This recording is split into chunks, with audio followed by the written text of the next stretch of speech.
AE4 Hindi अध्याय 31 प्रतिभाओं की दुनिया _1। अगली सुबह क्लास जाते हुए लॉन्ग डांग को अपनी पिंडलियों में लगातार ऐंठन महसूस हो रही थी। कल आधी रात तक ट्रेनिंग करने के बावजूद उसमें अभी भी अपने छोटे भाई जैसा सहज भाव नहीं था, कुछ कमी थी। ये दिखने में आसान स्लाइड स्टेप में महारत हासिल करना आसान नहीं था। हालांकि इससे होने वाले फायदे भी कम नहीं थे। वह आज रात भी अभ्यास जारी रखेगा। हम तत्व संघनन का अध्ययन जारी रखेंगे। मेरा मानना है कि पिछले कुछ दिनों में आप सभी ने प्रयास किया होगा और कुछ प्रारंभिक समझ हासिल की होगी। आज मैं आपको व्यक्तिगत रूप से तत्व संघनन पूरा करने के लिए मार्गदर्शन करूंगा।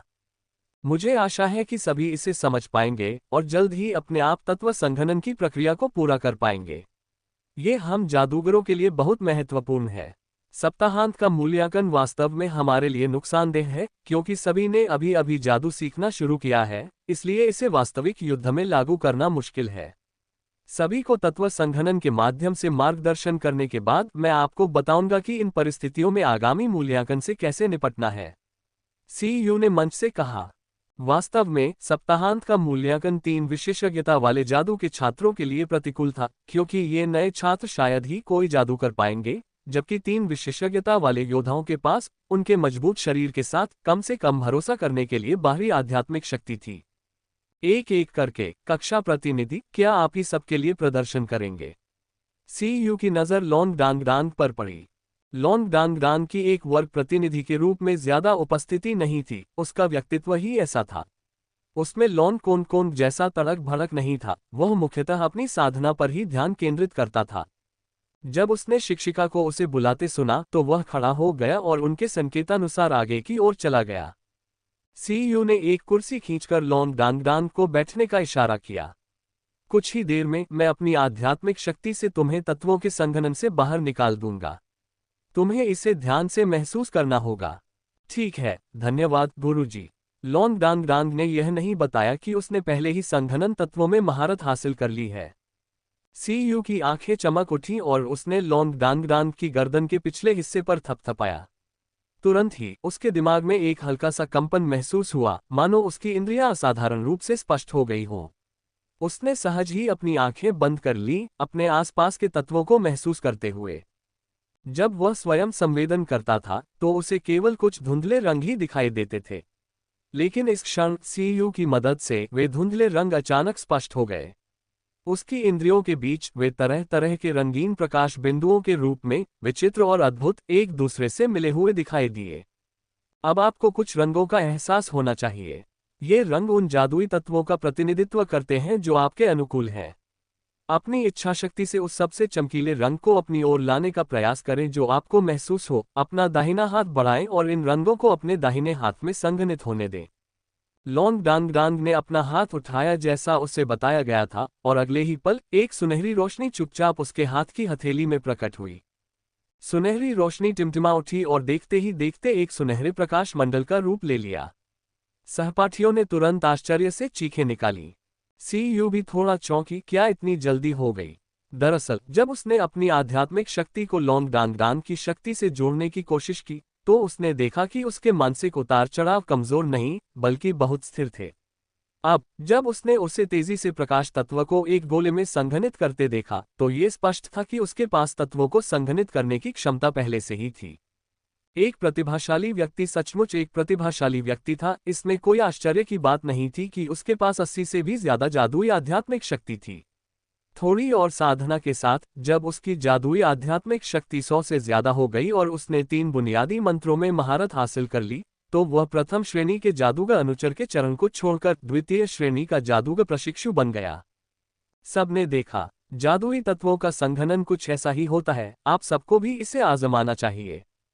लॉन्ग डांग ने प्रकाश तत्व को एक गोले में संघनित करके बहुत अच्छा काम किया। आप जिस जादुई तत्व को संघनित करते हैं उसे मिट्टी के एक गोले की तरह समझ सकते हैं। पहले उसे संघनित करें, फिर इस्तेमाल के लिए उसका आकार बदलने के लिए उसे नियंत्रित करें। यही जादू है। जब आप ज्यादा जादुई तत्वों को संघनित करते हैं तो वे स्वाभाविक रूप से ज्यादा लचीले हो जाते हैं। अगर आप मूर्ति बनाते समय उसे थोड़ा और संकुचित कर सकें तो उसकी शक्ति बढ़ जाएगी। यही जादू का मूल सिद्धांत है। लॉन्ग डांग की सहायता करते हुए सीयू ने छात्रों को पढ़ाया। जादू में विशेषज्ञता हासिल करने वाले इन नए छात्रों के लिए ये कक्षा बहुत महत्वपूर्ण थी। जादू की दुनिया में कदम रखने के लिए उन्हें सही मार्गदर्शन देने वाला एक महत्वपूर्ण पाठ। तभी सीयू की आंखें अचानक चमक उठीं और मैजिस कक्षा 1 के छात्र फिर से आश्चर्य से चिल्ला उठे। लॉन्ग डांग डांग की हथेली पर, जिस पर पहले सिर्फ एक सुनहरा प्रकाश गोला था, एक और प्रकाश गोला दिखाई देने लगा। ये गोला लाल था। इसके आसपास की हवा भी थोड़ी विकृत थी, जो अग्नि तत्व की उपस्थिति का संकेत दे रही थी। दूसरा तत्व संघनन। सीयू चकित रह गया। क्या ये तत्वों से धन्य शरीर की शक्ति है? कुछ ही दिनों के शुरुआती प्रशिक्षण के बाद वह पहले से ही एक दूसरे तत्व को संघनित कर सकता है। उसे नहीं पता था कि लॉन्ग डांग डांग ने आर्केंजेल के आलिंगन से गुजरा था, और आर्केंजेल के आलिंगन के प्रभाव में उसके शरीर और मानसिक आत्मा सागर दोनों में पूर्ण परिवर्तन आ गया था, जिससे वह तत्वों के प्रति अधिक संवेदनशील हो गया था। अब उसकी आध्यात्मिक शक्ति में वृद्धि के साथ उसने वास्तव में एक दूसरे तत्व को संघनित कर दिया था। दरअसल लॉन्ग डांग डांग जानबूझकर दिखावा नहीं कर रहा था, बल्कि सीयू ने उसे पहले ही बता दिया था कि वह अपनी हथेली पर महसूस किए गए सबसे चमकीले तत्वों को संक्षेप में अंकित करे। और उसकी इंद्रियों में 7 तत्व सबसे चमकीले थे और सभी की चमक एक जैसी थी। सबसे पहले वह प्रकाश तत्व था जिससे वह सबसे ज्यादा परिचित था। फिर उसने उसे अपने सामने अग्नि तत्व की गेंद में संघनित कर दिया। सीयू की आध्यात्मिक शक्ति के संचार ने उसे भरपूर सहारा दिया, उसका आत्मविश्वास बढ़ाया और वह अवचेतन रूप से चैनलिंग करता रहा। अंततः सब कुछ अपने आप सफल हो गया। शो अभी खत्म भी नहीं हुआ था कि जल्द ही उसकी हथेली के ऊपर एक और नीला गोला जमा हो गया। सुनहरे, लाल और नीले गोले एक दूसरे से टकराकर बेहद खूबसूरत लग रहे थे। सीयू को समझ नहीं आ रहा था कि क्या कहे। तत्वों के 3 ऊर्जा क्षेत्रों को एक साथ संघनित करना कोई बड़ी बात नहीं थी, बशर्ते आपके पास पर्याप्त आध्यात्मिक शक्ति हो। हालांकि समस्या ये थी कि जिन तत्वों को उसने संघनित किया था, उनके गुण अलग अलग थे, जिसके लिए आध्यात्मिक शक्ति के विभिन्न माध्यमों की आवश्यकता थी। इसीलिए जादुई मंदिर एक ही प्रकार के तत्व में विशेषज्ञता की पुरजोर वकालत करता है। चूंकि तत्वों के अलग अलग गुणों की अलग अलग विशेषताएं होती हैं, इसलिए उन्हें समझने और उनका उपयोग करने के लिए ध्यान को विभाजित करने से निश्चित रूप से व्यक्ति की ऊर्जा बिखर जाती है और यह किसी एक गुण का अध्ययन करने जितना गहन नहीं होता। freewebnovel.com। हालांकि लॉन्ग डांग डांग अब एक साथ 3 ऊर्जा गेंदों को संघनित कर रहा था, यानी वह अपना ध्यान 3 तरह से बांट रहा था। क्या ऐसा हो सकता है कि उसने उसमें जो आध्यात्मिक शक्ति संचारित की थी वह इतनी प्रभावी थी? लेकिन आध्यात्मिक शक्ति एक चीज थी और तत्वों के साथ गहरा लगाव और आध्यात्मिक शक्ति पर नियंत्रण दूसरी चीज। स्पष्ट रूप से तीनों तत्वों के साथ उसका लगाव जबरदस्त था, खासकर जल और अग्नि, 2 बिल्कुल विपरीत तत्व जो सिर्फ उसी में मौजूद थे। इसके अलावा यह अभी भी खत्म नहीं हुआ है। अगला गोला जो दिखाई दिया वह पृथ्वी के रंग का था। पृथ्वी तत्व स्थिर था। इस पृथ्वी के रंग के गोले के प्रकट होने के बाद ही चारों तत्वों के गोले में थोड़ा उतार चढ़ाव शुरू हुआ। वे अब पहले जैसे स्थिर नहीं थे, जिससे अपर्याप्त नियंत्रण की स्थिति का पता चलता था। लॉन्ग डांग डांग की भौहें सिकुड़ गईं, जिससे थोड़ी बेचैनी का एहसास हुआ और उसके माथे पर धीरे धीरे पसीना आने लगा। लेकिन उसका भाव स्थिर रहा। जैसे ही सीयू उसे तत्वों को और संघनित करने से रोकने वाला था, एक और रोशनी चमक उठी। हाँ, 5वीं रोशनी, एक हरी रोशनी जो वायु तत्व का प्रतिनिधित्व करती है। जैसे जैसे ये हरा गोला धीरे धीरे आकार लेने लगा, अन्य 4 ऊर्जा गेंदें हिंसक रूप से हिलने लगीं और अधिक अस्थिर हो गईं, और लॉन्ग डांग डांग ने अपनी भौहें और भी अधिक सिकोड़ लीं। सीयू ने हाथ हिलाया और एक नीली चमक चुपचाप उसके बगल में प्रकट हो गई। अगर कुछ भी गड़बड़ होती तो वह तुरंत कार्रवाई करती। हालांकि उसे ये देखकर आश्चर्य हुआ कि लॉन्ग कोन की छाती से एक सफेद रोशनी की किरण उसके दाहिने हाथ पर पड़ी। जैसे ही सफेद रोशनी ने उसे घेर लिया, उसके घेरे में मौजूद 5 प्रकाश गोल तुरंत स्थिर हो गए और लॉन्ग कोन का चेहरा काफी शांत हो गया। वह क्या था? सीयू समझ नहीं पाया कि वह सफेद रोशनी क्या थी। तभी लॉन्ग डांग डांग ने आंखें खोली। उसके चेहरे पर शर्म और अपराधबोध साफ झलक रहा था। उसने कहा, माफ करना गुरुजी, मैं सभी उज्ज्वल तत्वों को संक्षेप में नहीं बता पाया। सीयू ने आंखें फैलाकर उसे घूरा। वह अभी भी बोल सकता था, 5 तत्वों को नियंत्रित करते हुए भी बोल रहा था।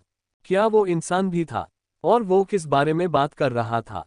इन 5 के अलावा और भी उज्ज्वल तत्व थे। कितने तत्वों ने उसे स्वीकार किया था? सीयू को पछतावा हुआ, उसे प्रदर्शन का उदाहरण बनाने का पछतावा हुआ। आखिर कोई इस प्रदर्शन से बेहतर कैसे हो सकता है। नाइट्स अकादमी, प्रथम श्रेणी, कक्षा 1। लड़ाकू कक्षा। प्रत्येक छात्र अपने हाथ में लकड़ी की तलवार पकड़े हुए था। शूरवीरों के रूप में युद्ध हमारे प्रशिक्षण का सबसे महत्वपूर्ण हिस्सा है। चाहे आपकी आध्यात्मिक शक्ति कितनी भी प्रबल क्यों न हो, अगर आपकी युद्ध क्षमता पर्याप्त प्रबल नहीं है तो आप अपनी शक्ति का सही उपयोग नहीं कर सकते। आज सुबह मैं चाहता हूं कि आप इस सत्र के लिए जोड़ी बनाएं। एक व्यक्ति आक्रमण करेगा और दूसरा ढाल से रक्षा करेगा। बारी बारी से एक दूसरे का साथ दें। मैं घूम घूम कर आपका मार्गदर्शन करूंगा। आक्रमण और प्रतिघात दोनों ही शूरवीरों के लिए महत्वपूर्ण कौशल हैं। प्रशिक्षण में आप चाहे किसी भी स्तर पर पहुंच जाएं, युद्ध में इनकी महत्वपूर्ण भूमिका होती है। आपका काम तब तक लगातार अभ्यास करना है जब तक आपको सर्वोत्तम रणनीति न मिल जाए। चलिए शुरू करते हैं। लकड़ी की तलवारें और ढालें। स्वाभाविक रूप से लॉन कोनकॉन्ग ने अपने डेस्कमेट शी फैंग के साथ जोड़ी बना ली। कक्षा प्रमुख, आप पहले जाना चाहते हैं या मैं जाऊं? शी फैंग ने प्रसन्नतापूर्वक पूछा। कोई भी तरीका काम करेगा, तुम पहले जाओ। हालांकि लॉन कोनकॉन्ग आलसी था, फिर भी वह अभी किशोर ही था। उसने पिछली रात स्लाइड स्टेप तकनीक सीखने में अपने असाधारण रूप से प्रतिभाशाली बड़े भाई को पीछे छोड़ दिया था और अब भी उत्साह से भरा हुआ था। ठीक है, तो मैं आ रहा हूं, ध्यान रखना। वेई हो ने जैसा सिखाया था, वे 20 मीटर की दूरी पर खड़े हो गए। अपनी लकड़ी की तलवार हाथ में लिए शी फैंग जोर से चिल्लाया और लॉन कोनकॉन्ग की ओर दौड़ा। लॉन कोनकॉन्ग ने दोनों हाथों से ढाल पकड़ रखी थी और शी फैंग को तेजी से पास आते देख वह और भी उत्साहित हो गया। जैसे ही शी फैंग उसके पास पहुंचा, उसने अपनी लकड़ी की तलवार ऊपर उठा ली। ये किशोर हृष्टपुष्ट था, लॉन कोनकॉन्ग से आधा सिर लंबा। बचपन से ही प्रशिक्षण लेने के कारण उसका शरीर दृढ़ था और उसकी बाहरी आध्यात्मिक शक्ति की साधना 15 अंकों से भी ज्यादा बढ़ गई थी। जैसे ही उसने अपनी लकड़ी की तलवार घुमाई, उसके साथ हवा का एक तेज झोंका आया जो पल भर में लॉन कोनकॉन्ग तक पहुंच गया। लॉन कोनकॉन्ग शांत रहा। बचपन से ही अपनी शरारतों की वजह से वह अक्सर झगड़ों में उलझा रहता था। स्कूल शुरू होने से पहले अपने सख्त पिता द्वारा दिए गए प्रशिक्षण के साथ उसकी बाहरी आध्यात्मिक शक्ति भी 10 अंकों से ज्यादा हो गई थी। जैसे ही उसने शी फैंग की लकड़ी की तलवार को अपनी ओर आते देखा, वह सहज ही आधा फुट बगल की ओर खिसक गया और अपना शरीर थोड़ा झुका लिया। प्रतिभाओं की दुनिया _3। लकड़ी की तलवार लकड़ी की ढाल को चीरती हुई नीचे गिरी, जिससे लकड़ी के घर्षण की आवाज आई। लॉन कोनकॉन्ग ने अपने हाथ में लकड़ी की ढाल में सिर्फ एक कंपन महसूस किया, क्योंकि हमले के कारण शी फैंग उसके आगे निकलने ही वाला था। इतने बड़े मौके को देखते हुए उसने उसे जाने नहीं दिया। उसने ढाल को आगे बढ़ाया और शी फैंग की बगल से टकरा गई। इस झटके से शी फैंग की आगे की गति तुरंत बाधित हो गई और वह लड़खड़ाकर जमीन पर गिर पड़ा। कुछ ही दूरी पर ना ये अपने मुंह के कोने पर हल्की सी मुस्कान लिए देख रहा था। ये शरारती बच्चा साहसी और सतर्क माना जा सकता था। उसने कल ही स्लाइड स्टेप सीखा था, लेकिन आज उसे लागू करने की हिम्मत की, जिससे उसकी लड़ाकू प्रतिभा का पता चलता है। हालांकि यह अभी भी थोड़ा जोखिम भरा था। अगर वह खुद होता तो वह बहुत बड़ा स्लाइड स्टेप बनाता, प्रतिद्वंद्वी के चार्ज से पूरी तरह बचता, भले ही पलटवार न करता। सबसे अच्छा तो यही होगा कि जब कोई खतरा न हो तो प्रतिद्वंद्वी की पीठ पर घूमकर शील्ड स्ट्राइक से वार करे। शी फैंग जमीन से उठा। उसने पहले ज्यादा साफ नहीं देखा था, लेकिन फिर वह नीचे गिर पड़ा। लॉन कोनकॉन्ग की मजबूत आंतरिक आध्यात्मिक शक्ति के बारे में अपनी पहले से बनी धारणा के अलावा उसने लॉन कोनकॉन्ग को प्रशंसा भरी नजरों से देखा और उसे अंगूठा दिखाया। क्लास लीडर, ये तो कमाल का था। लॉन कोनकॉन्ग आगे बढ़ा और उन्होंने हथियार बदल लिए। अब आक्रमण करने की मेरी बारी है। वे फिर से अलग हो गए और लॉन कोनकॉन्ग तेजी से आगे बढ़ा। शी फैंग, जो अभी अभी उससे हार गया था, और ज्यादा सतर्क हो गया। वह थोड़ा सा उकड़ बैठा, दोनों हाथों से ढाल को सहारा देकर उसे अपने सामने रोकने की कोशिश कर रहा था। लेकिन अपेक्षित टक्कर नहीं हुई। अगले ही पल उसके सिर में दर्द हुआ और लॉन कोनकॉन्ग की आवाज पास से गूंजी, तुम्हारे पैरी ने तुम्हारी नजर पूरी तरह से बंद कर दी थी। तुम कैसे अंदाजा लगा सकते हो कि मैं कहां से हमला कर रहा हूं? हुआ यूं कि लॉन कोनकॉन्ग को यह देखकर कि शी फैंग ने उसका सिर भी छिपा लिया है, स्लाइड स्टेप करने की जरूरत नहीं पड़ी। वह बस किनारे की ओर गया और लकड़ी की तलवार से उसके सिर पर थपथपाया। कौन कौन सही कह रहा है? पैरी करते समय आपको अपनी दृष्टि रेखा को अवरुद्ध नहीं करना चाहिए, अन्यथा आप अपने प्रतिद्वंद्वी के हमले की दिशा का अंदाजा नहीं लगा पाएंगे। फिर आप प्रभावी ढंग से पैरी कैसे कर पाएंगे? वेई हुओ की आवाज गूंजी। उसने शी फैन के हाथ से ढाल ले ली और गंभीरता से बोला, ध्यान से देखो। लॉन कोन कोन, मुझ पर आक्रमण करो। ओह! लॉन कोन कोन ने दूरी बढ़ाने के लिए पीछे हटकर सभी छात्रों की नजरें अपनी ओर खींच लीं। शिक्षक कक्षा के नेता के साथ प्रदर्शन करने वाले थे। लॉन कोन कोन आगे बढ़ा और वेई हुओ की ओर दौड़ा। दाहिने हाथ में ढाल पकड़े वेई हुओ ने गंभीरता से कहा, जब विरोधी आप पर हमला करे तो सबसे पहले आपको उसके कदमों पर ध्यान देना चाहिए। ये पता लगाना चाहिए कि वह कब जोर लगा रहा है, क्योंकि जब वह अपने पैरों पर जोर लगाता है तो इसका मतलब है कि वह तेजी से हमला शुरू करेगा। वरना चाहे शरीर का ऊपरी हिस्सा कितना भी हिले, ये सिर्फ एक धोखा ही होगा। 20 मीटर की दूरी पलक झपकते ही तय हो गई। जब लॉन कोन कोन वेई हुओ से 3 मीटर दूर था तो उसने अचानक स्लाइड स्टेप किया, अपने तलवों और पिंडलियों पर एक साथ जोर लगाया और एस्टोक वेई हुओ की ओर तेजी से बढ़ते हुए दूरी को तुरंत पाट दिया। वाह! वेई हुओ की आंखें चमक उठीं। स्लाइड स्टेप से लॉन कोन कोन की अप्रत्याशित तेजी देखकर वह काफी प्रभावित हुआ। उसकी गति काफी तेज और पूरी थी। उन्होंने अकेले ही ढाल उठाए और उसी समय आगे बढ़े, जानबूझकर लॉन कोन कोन से दूरी कम कर दी ताकि वह पूरी ताकत न लगा सके। लेकिन तभी आगे बढ़ रहे लॉन कोन कोन ने अचानक बीच में ही अपनी चाल बदल ली और अपना वजन बाएं पैर से हटाकर दाएं पैर पर रख दिया, जबकि दायां पैर आगे की ओर झुका हुआ था। उसने चालाकी से स्लाइड स्टेप करके घूमकर वेई हुओ की तरफ कदम बढ़ाया। जो एस्टोक आगे बढ़ने के लिए तैयार था, उसने भी इस हरकत का अनुसरण किया, दिशा बदली और बगल से कट गया। इस युद्धाभ्यास की गति बेहद तेज थी। वेई हुओ आखिरकार एक सच्चा शूरवीर था।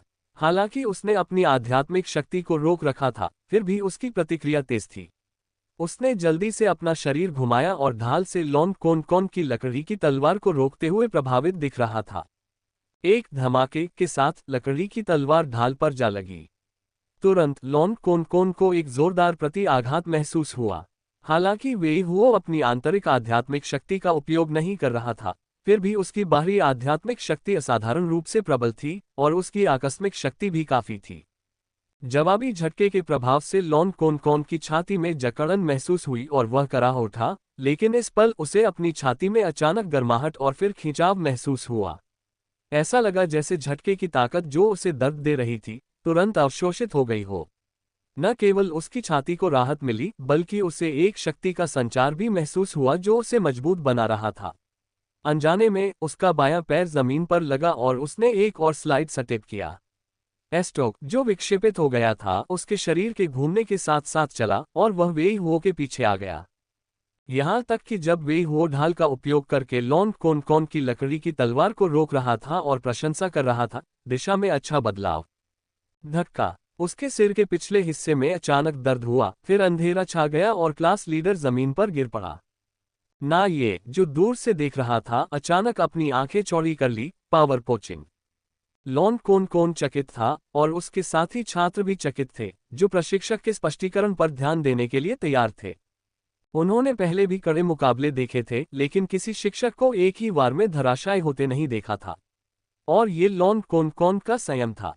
उस पल जब उसकी लकड़ी की तलवार घूमी, उसने तलवार की मूठ घुमाई और तलवार की रीढ़ से वार किया। सिर के पिछले हिस्से पर लकड़ी की तलवार का वार भी किसी को धराशायी करने के लिए काफी होता है।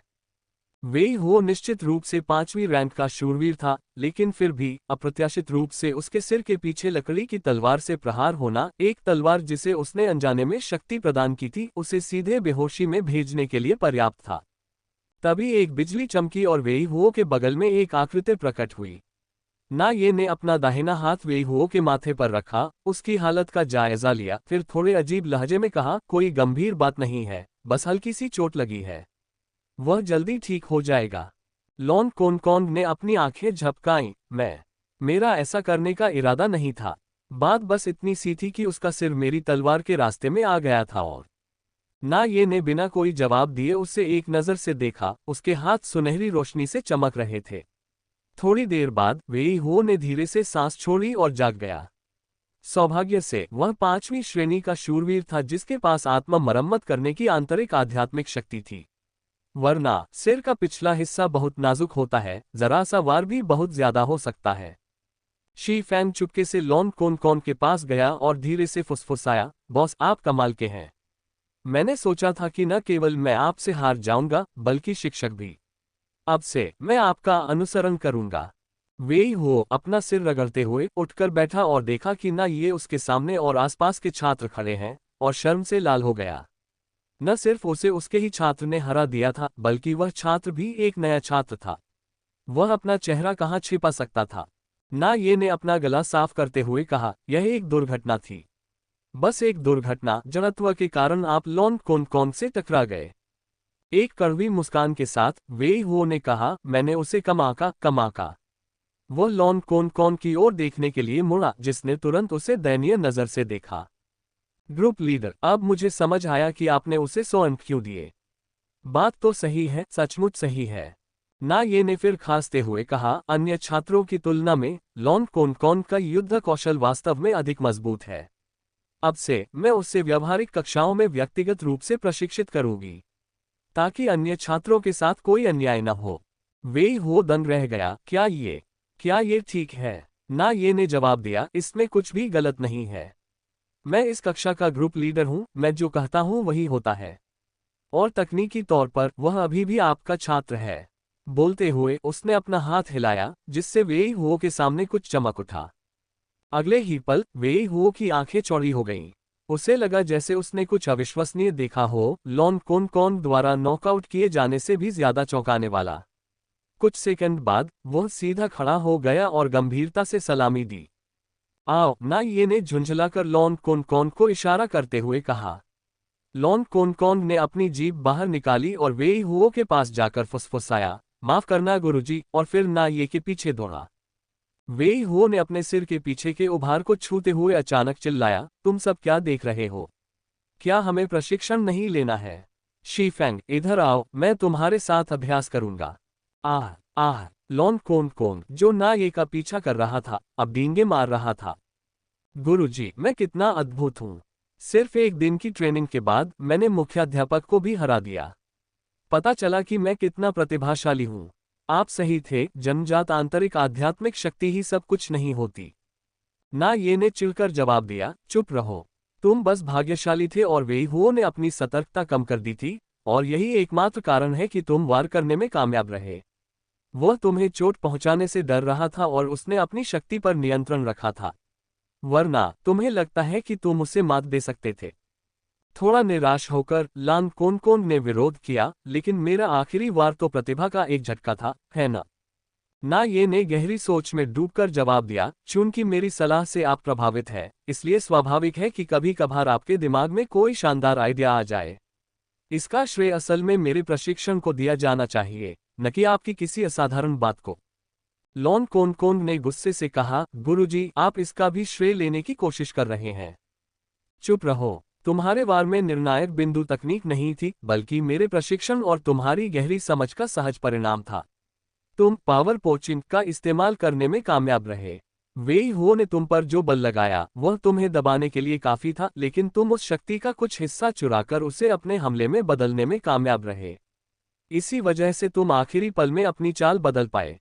तो बताओ, कैसा लगा? तुमने पावर पोचिंग कैसे की? ओह, लॉन कॉन कॉन ने जवाब दिया। उस पल मुझे बहुत जोर का दबाव महसूस हुआ, फिर ऐसा लगा जैसे मेरी छाती पर एक चूषण बल लगा हो जिसने दबाव को अपनी ओर खींच लिया हो। नतीजतन मुझे अपनी शक्ति बढ़ती हुई महसूस हुई। और बस इतना ही। ना ये रुक गया और उसे गौर से देखने लगा। अचानक उसने अपना हाथ उठाया और अपनी नज़र लॉन कॉन कॉन की छाती पर केंद्रित कर दी। लॉन कॉन कॉन को चारों तरफ से एक अदृश्य दबाव महसूस हो रहा था। कुचले जाने के दर्द से वह बुरी तरह डर गया और चीखने की कोशिश की, लेकिन कोई आवाज नहीं निकली। तभी उसके सीने के क्षेत्र में एक गर्म बल घूमने लगा, जिससे दबाव कुछ कम हुआ और लॉन कॉन कॉन को कुछ ताकत मिली। हे बुरे आदमी, तो ये तुम्हें श्रेय न लेने देने का बदला है। इससे पहले कि वह अपनी बात पूरी कर पाता, दबाव काफी बढ़ गया, जिससे वह एक बार फिर अवाक रह गया। बाहरी दबाव के कारण उसकी छाती पर स्थित भांवर तेजी से तेज होने लगा और भी ज्यादा दबाव सोखने लगा। हालांकि ना ये का भारी दबाव उसके छोटे से भांवर के लिए बहुत ज्यादा था। इस जबरदस्त दबाव में लॉन्ग कोन कोन को सांस लेने में और भी मुश्किल होने लगी। आखिरकार दबाव अचानक गायब हो गया। लॉन्ग कोन कोन पंख की तरह हल्का महसूस कर रहा था और बेबस होकर जमीन पर बैठ गया, जोर जोर से हाँफ रहा था। उस पल उसे ऐसा महसूस हुआ जैसे वह मौत के करीब पहुंच गया हो। यह एहसास सहज नहीं है ना?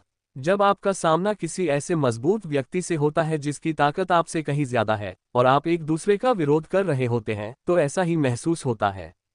अगर आप ऐसी भावना से बचना चाहते हैं तो कड़ी मेहनत करें और खुद को मजबूत बनाएं। उसने ऐसा कहा, लेकिन अंदर ही अंदर नाये का दिल उथल पुथल भरी लहरों से हिल गया। Elemental vortex spirit furnace. निस्संदेह जब उसने अभी लॉन्ग कोनकोन पर दबाव डाला तो एलिमेंटल वोर्टेक्स स्पिरिट फनेस ने ही अपनी भूमिका निभाई, कुछ दबाव को अवशोषित करके उसे लॉन्ग कोनकोन की अपनी शक्ति में बदल दिया। ये जानना जरूरी है कि लॉन्ग कोनकोन की वर्तमान शक्ति अभी भी बहुत कमजोर है, जो उसकी आंतरिक और बाहरी आध्यात्मिक शक्ति को मिलाकर भी 30 से कम है। फिर भी ऐसी परिस्थितियों में एलिमेंटल वोर्टेक्स स्पिरिट फनेस ऐसे प्रभाव उत्पन्न कर सकती है। सबसे महत्वपूर्ण बात यह है कि मंदिर संघ के इतिहास में ऐसे प्रभावों का कोई रिकॉर्ड नहीं है। कहने का तात्पर्य यह है कि जब लॉन्ग कोनकोन ने इस बार एलिमेंटल वोर्टेक्स स्पिरिट फनेस को अवशोषित किया, तो हो सकता है कि उसने वास्तव में इसका सही उपयोग करना सीख लिया हो। चाहे वह अपनी अंतर्निहित आध्यात्मिक शक्ति का निरंतर विकास हो या फिर बाहरी शक्तियों को आत्मसात करके स्वयं को सशक्त बनाने की क्षमता, ये दोनों ही अद्भुत क्षमताएं हैं। उनके इस शिष्य में भले ही असाधारण प्रतिभा न हो, लेकिन उनका भाग्य बहुत अच्छा है। अचानक उसकी आंखें सिकुड़ गईं और उसने एक निश्चित दिशा में देखा। उसकी आवाज गहरी थी, वहां कौन है? जादूगर वर्ग 1। लॉन्ग डान के हाथ में चटक रंगों वाली जादुई गेंदें देखकर सभी सहपाठी दंग रह गए। अभी अभी स्कूल में दाखिल हुए थे, क्या इतना बड़ा अंतर था? गुरुजी, मैं इन जादुई तत्वों को कैसे फैलाऊं? लॉन्ग डांग ने पूछा। वह इन जादुई तत्वों को यहाँ उत्तेजित तो नहीं कर सकता था, है ना? ओह, मुझे करने दो। तभी सीयू वास्तविकता में वापस आ गया। जैसे ही वह कुछ करने वाली थी, एक अजीब सी आवाज अचानक बोली, रुको मत, चलते रहो। अगले ही पल लॉन्ग डांग को अपने मन में एक ठंडी शक्ति का संचार महसूस हुआ और उसकी कुछ क्षीण हो चुकी आध्यात्मिक शक्ति तुरंत पुनः जागृत हो गई। उसके बगल में एक आकृति भी प्रकट हुई। वह हरे रंग का चोगा पहने एक दुबला पतला साधारण चेहरे वाला आदमी था, लेकिन उसकी आंखों में गहरी गहराई थी, मानो उसकी आंखों में तारों का एक ब्रह्मांड बसा हो। वह लगभग 30 साल का लग रहा था, हाथ पीठ के पीछे रखे लॉन्ग डांग के बगल में चुपचाप खड़ा था। उसके पहुंचते ही मैजिक अकादमी के पहले दर्जे के सभी बच्चे सीयू समेत नीले रंग में बदल गए। लॉन्ग डांग को छोड़कर बाकी सभी गतिहीन हो गए थे और बोल नहीं पा रहे थे। जैसे ही आध्यात्मिक शक्ति का संचार हुआ, लॉन्ग डांग तत्वों के प्रति अपनी पूर्व समझ पर लौट आया और उसकी धारणा और भी स्पष्ट हो गई। जल्द ही एक काली गेंद चुपचाप उसकी हथेली में प्रकट होने लगी, जो धीरे धीरे आकार लेने लगी। ये दृश्य देखकर हरे वस्त्रधारी व्यक्ति ने मन ही मन कहा, जल और अग्नि, चमक और गहन अंधकार सब स्वीकार किए जाते हैं। दिलचस्प। इस प्रतिभा की तुलना जादुई मंदिर के वर्तमान नंबर 1 जादुई देवता ज़ीतियानवू से शायद ही की जा सकती है। उसी क्षण लॉन्ग डांग की हथेली में एक और चमकदार गोला बनने लगा। हरे वस्त्रधारी व्यक्ति द्वारा प्रदान की जा रही आध्यात्मिक शक्ति सीयू की शक्ति से कहीं अधिक प्रबल थी, जिससे लॉन्ग डांग उसे आसानी से नियंत्रित कर सका। चांदी। इस बार गोला चांदी का था, जिसमें उतार चढ़ाव का एक घुमावदार प्रभामंडल था। अंतरिक्ष भी। अच्छा लड़का, सचमुच अच्छा लड़का। हरे वस्त्रधारी व्यक्ति की आंखें चमक उठी। केवल एक प्रतिभाशाली व्यक्ति ही प्रतिभाशाली लोगों की दुनिया में भाग ले सकता है। ठीक है, मैं अनिच्छा से इस शिष्य को स्वीकार करूंगा। उठो, उसने आदेश दिया और उसके हाथ के एक इशारे से लॉन्ग डांग की हथेली में मौजूद 7 रंगों वाले प्रकाश के गोले गायब हो गए। अगले ही पल लॉन्ग डांग जाग उठा। आध्यात्मिक शक्ति के सेवन से न केवल वह कमजोर नहीं हुआ, बल्कि उसे ऊर्जा का भी एहसास हुआ। जब हरे वस्त्रधारी व्यक्ति ने पहली बार अपनी आध्यात्मिक शक्ति का संचार किया, तो उसके मन में एक छोटी सी झील, एक हल्की सुनहरी झील धुंधली सी दिखाई दी। बहुत बढ़िया, 7 तत्वों का अनुकूलन और प्रत्येक के लिए लगभग समान शक्ति, साथ ही 84 की जन्मजात जादुई आध्यात्मिक शक्ति स्वीकार्य। मेरे शिष्य बनने के लिए बमुश्किल योग्य। अगले ही क्षण हरे प्रकाश से सराबोर हरे वस्त्र वाला आदमी और लॉन्ग डांग कक्षा से गायब हो गए। उनके जाने के बाद ही सीयू और बाकी छात्रों की गतिशीलता वापस लौटी। सीयू की आंखों में सदमा साफ दिखाई दे रहा था। अभी अभी वह व्यक्ति कौन था और उसकी साधना का स्तर क्या था? उसके शब्दों से लगता है कि वह द्वेषपूर्ण नहीं होना चाहिए था। फिर भी उसे जल्द से जल्द अकादमी को इसकी सूचना देनी थी। सहपाठियों, तुम लोग अकेले ही अभ्यास करो, मुझे एक क्षण के लिए बाहर जाना है। हरी रोशनी में डूबे लॉन्ग डांगडांग को लगा जैसे वह किसी अवास्तविक दुनिया में आ गया हो। जब सब कुछ फिर से साफ हुआ तो उसे ये देखकर आश्चर्य हुआ कि हरे रंग के वस्त्र वाला आदमी उसे एक पहाड़ की चोटी पर ले आया है। वह कुछ असमंजस में पड़ गया। वरिष्ठ, आप? हरे वस्त्रधारी व्यक्ति अपने हाथ पीठ के पीछे रखे दूर पहाड़ों को निहार रहा था। मुझे अपना परिचय देने दीजिए।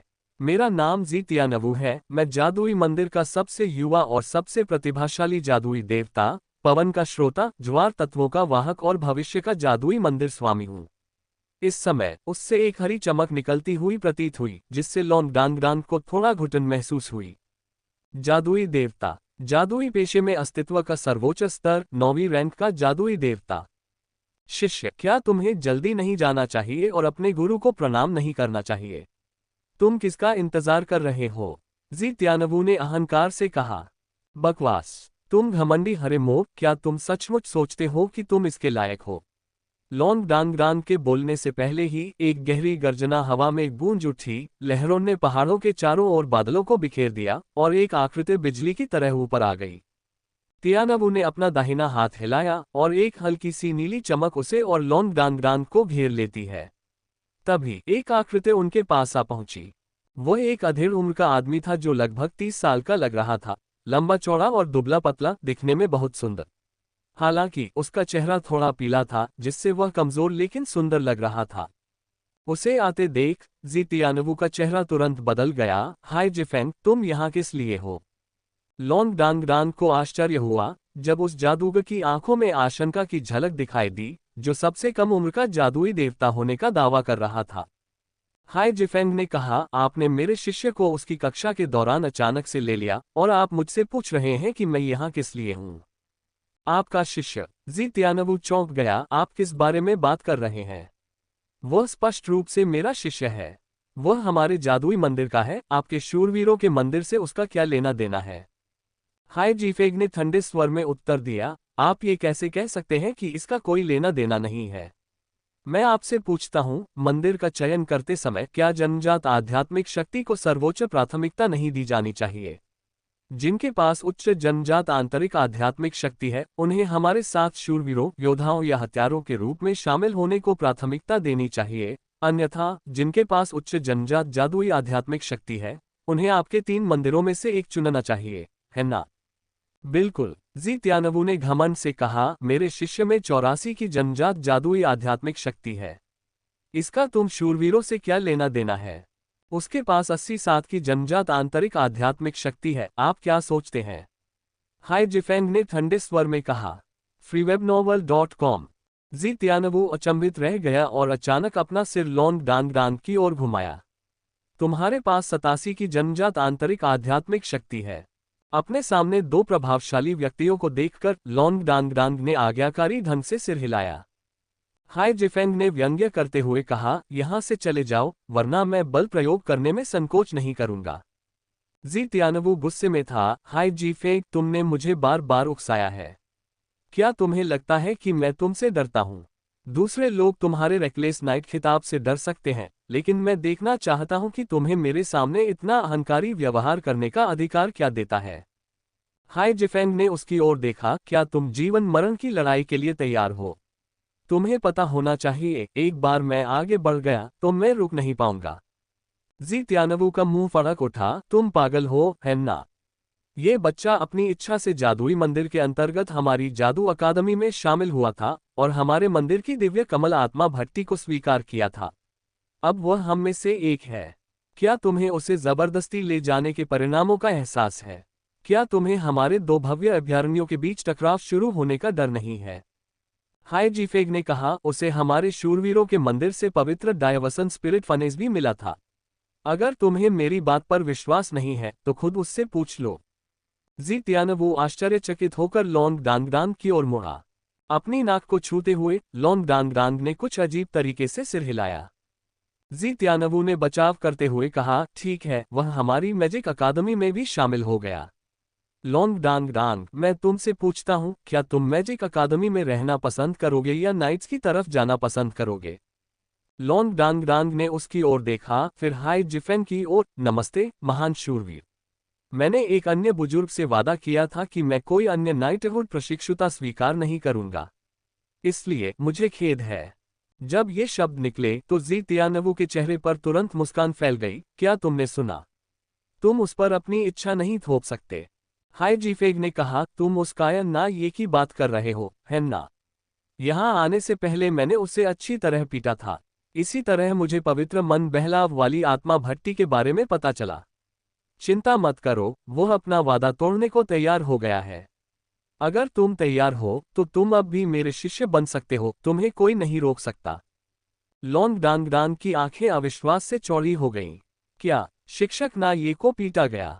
इसमें कोई शक नहीं, उसके सामने खड़ा जादुई देवता असली है और बाद में आया ये शूरवीर शायद कोई और दिव्य शूरवीर है, ना ये से भी ज्यादा शक्तिशाली। उसे मानना ही होगा कि जब उसे पता चला कि लॉन्ग कोन के गुरु ना ये जैसे शक्तिशाली व्यक्ति हैं, तो उसे थोड़ी ईर्ष्या हुई। हालांकि ना ये ने कहा कि उसे कोई दिलचस्पी नहीं है, लेकिन ये साफ था कि उसने लॉन्ग कोन को निर्देश देने में उससे ज्यादा समय बिताया था। उसने अपने लिए भी ऐसे शक्तिशाली गुरु की कल्पना की थी।